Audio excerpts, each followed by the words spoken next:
it's the weekend. It's a nice day in Melbourne. Well, as nice as it can possibly get. And it's Pingi TV time. Welcome. In Sweetwater, Texas, a month ago, they held their annual Rattlesnake Roundup festival, which is a tradition that's been going on now for the last 54 years.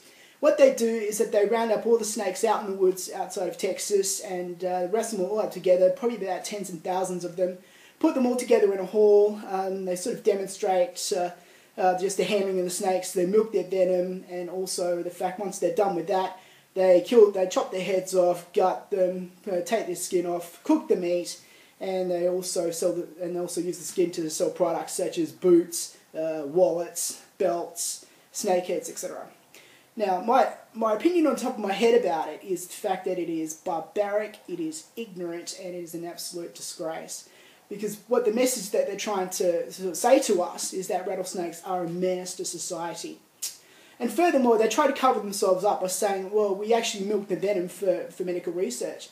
But here's the fact for you, is that the fact that there's various species like western diamondbacks, like timber rattlesnakes, etc., they milk them all in the same pit, and because of the fact that venoms are different, and also the fact it's not in a sterile environment and in fact it's dirty, the venom that they extract is about as useful as a chocolate teapot. So it basically defeats the purpose on why they put them there to begin with.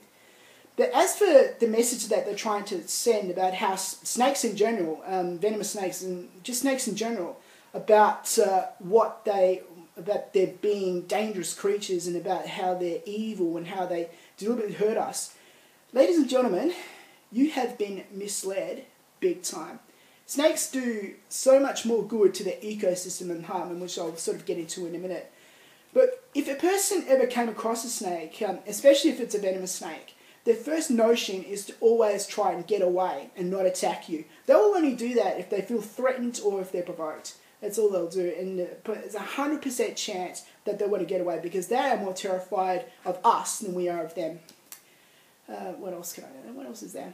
Snakes in general, what they actually do to our ecosystem is, of course, they control the rodent population, which if that ever got out of hand, that will sort of do a lot more harm to the environment. And venomous snakes in particular, we need them so much to actually remain in the wild because of the venom extraction that we use to create anti-venom, which saves lives in case of an unlikely event of a snake bite, but it also used to create drugs to cure arthritis and cancers as well for medical research. So they play an absolute vital role in our ecosystem.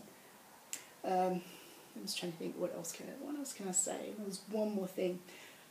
No, that's pretty much it. But if anyone out there ever sees a snake in their house or just outside in their backyards in the country, whatever, call the fire brigade, call a snake catcher, and don't kill it. Because what they'll do is that they'll capture the snake and release it in the wild. And what that does is that saves the life of the people around your environment and the snake itself, which is very important. So I consider that matter closed. I'm looking forward to seeing what people think. I'm hoping they'll be in agreement. But if not, voice out your opinion or whatever. And it is a really good topic and something I'm very passionate about. Before I go, just a little bit of housekeeping. There's been talked up about my top 10 sport movie countdown, which I am working on. I've actually completed the listing, and it's actually probably will come to a surprise to a lot of you, but I was going through it a few times and not to me.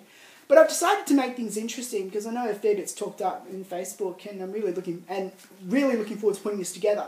I've decided to make it interesting.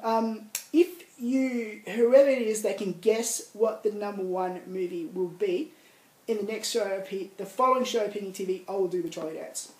And that is a promise. And I assure you that it's done and dusted. The actual list is done, so I'm not going to rig it to make sure I don't do it. So if anyone can guess, you can either go on Twitter, on Facebook, or even put a comment on the YouTube page to guess what the #1 sport movie is. I promise you I will do the trolley dance. And by the way, no one has got it yet. Okay, well that's it for me. I've got to keep with my study. Have a wonderful weekend, and I'll see you soon.